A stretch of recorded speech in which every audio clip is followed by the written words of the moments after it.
No Feige, no problem, says Sony. So it's breaking news.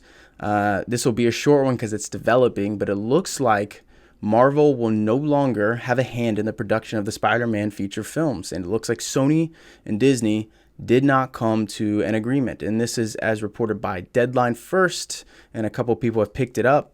So we'll get into that right now. But I think this is relevant because it does touch on what we've been talking about lately, which is Disney's November 12th launch of their streaming service.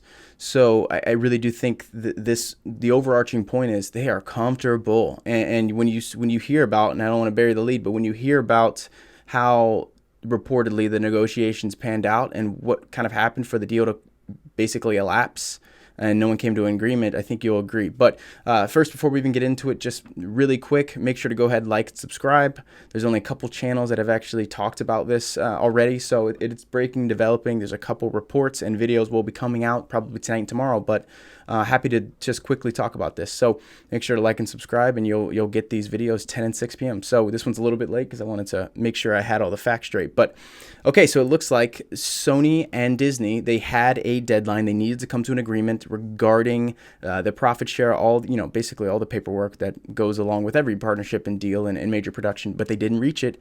It's over that money. It's over reportedly a couple producer credits, but aside from Kevin Feige, he's Kevin Feige of Marvel Studios. He's made hit after hit. He just got done producing one of the isn't Endgame the highest producing movie of all time? So I think there's a couple things at play. The first thing, let's touch on the negotiations, which is why I think it leads credence to the first thing I'll talk about. So Sony offered a 5% payout, which is what they already had, the 5% payout of first dollar gross, and Disney's like, no, we're not doing that. And I think this is where it says a lot about Disney in November 12th is they got greedy and they wanted the 50-50 co-financing. So they wanted the equal split of the other side of the deal, the winnings and the earnings. And I think Sony's like, look, we're not doing that. We just got done producing a hit. And again, we'll talk about the reasons, but I think Sony was totally comfortable saying, okay, no, we don't get Feige, but that's okay. I think we have enough experience. And I think this says a lot about Sony's production and the entertainment business as well. But so, I think coming back to a 50-50 share from Disney, I don't know if it was meant to be like a win-win where they could ask for a lot, get a lot, or walk away and keep the resources and time and just prep up for the November 12th content launch and all the other projects they've got coming up. But that seems very bold. So I think that's one of the major reasons. And it turns out, again, the reported, and I think these things will all be even further confirmed. But for now, it seems confirmed that Sony, they didn't even come back to the table after the 50-50 offer. So I think that says a lot about both sides.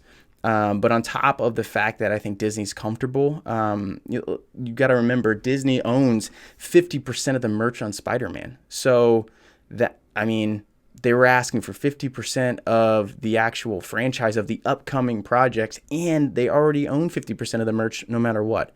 So I think that says a lot, and especially because looks like they're deepening the storylines. But it sounded like Kevin Feige had a lot of interesting ideas to start to mix the storylines and the universe, but that's a bummer. So we won't get to see that. But on the other side of the deal, you've got Sony, who, you got to remember, they just won the Oscar for the best animated feature. And they did that without Marvel. They did that on their own. So you got to remember that. They're probably like, look, we can handle this. Feige would have been a great addition. He's done, obviously, hit after hit.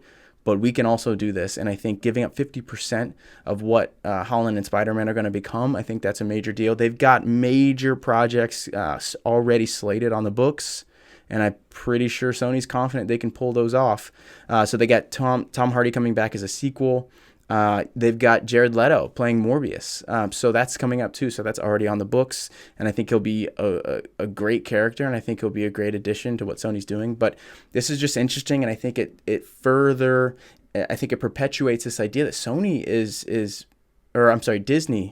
Disney's in Sony too, but Disney's in a really good spot regarding their streaming and all the other projects they got coming up. And this just seems really bold when you look at some of the other partnerships that have panned out and recently, especially with this it's got this much implication with how these movies have been doing.